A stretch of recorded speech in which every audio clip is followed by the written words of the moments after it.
আমাৰ জাপি আপোনাৰ গোটেই বছৰটো আমি বনাই থাকোঁ। বিহুৰ সময়ত আমাৰ ব্যস্ততাটো বাঢ়ে আৰু বিক্ৰীটোও বাঢ়ে যিহেতু আমি গোটেই বছৰটো ধৰক 35-40 হাজাৰমান জাপি আমাৰ বিক্ৰী হয় আৰু বিশেষকৈ বিহুৰ সময়ত আধামান বিক্ৰী হয়।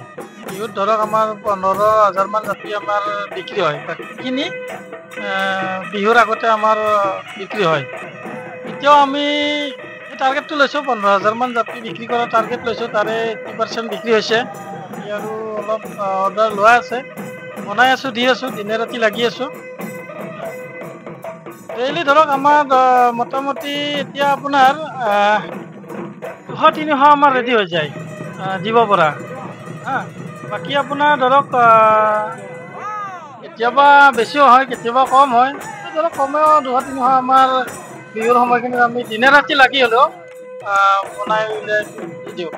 অকল আমি নহয়, আমাৰ লগত গোটেই আমাৰ চুবুৰীৰ মানুহখিনি জড়িত হৈ আছে।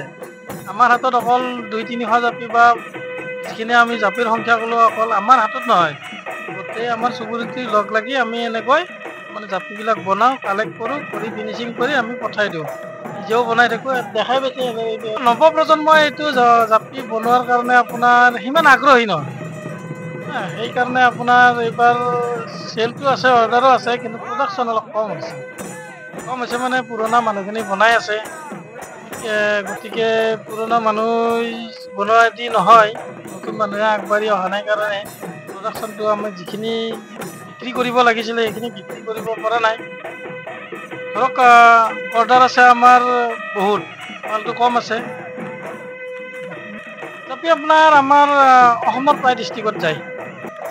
মেইন গুৱাহাটীত বেছিকৈ যায়, বাকী ডিষ্ট্ৰিক্টতো কম নাযায়, প্ৰায় যায়। 40-45 টকাৰ পৰা আপোনাৰ 9-10 হাজাৰলৈকে আছে। আৰু সেইটো আপোনাৰ হিচাপ নাই, আপোনাক যিমান ডাঙৰ জাপি লাগে সেই হিচাপে খৰচটো আহি যাব, দামটো আহি যাব।